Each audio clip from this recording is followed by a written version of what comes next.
Hello viewers, আমি আপন mixer ওয়ার্ল্ডের পক্ষ থেকে স্বাগতম জানাচ্ছি। বরাবরের মতো আজকেও একটি গুরুত্বপূর্ণ নিউজ নিয়ে আপনাদের সামনে হাজির হয়েছি। তো চলুন কথা না বাড়িয়ে নিউজটি জেনে নেওয়া যাক।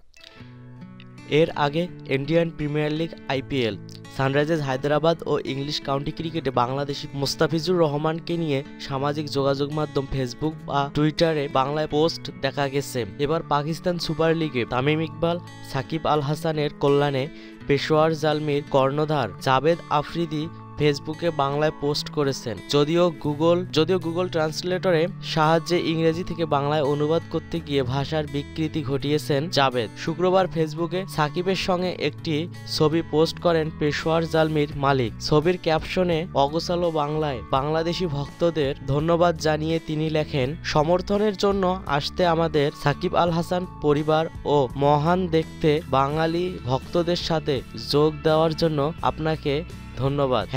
#PSL 2017 পেশোয়ার জালমি সাকিব আল হাসান। পেশোয়ার জালমির মালিক মূলত যা বোঝাতে চেয়েছেন সেটা আবার কমেন্টসে এভাবে লিখেছেন, come for support us @SAA75 official family and see the great Bengali fans for joining. Thank you.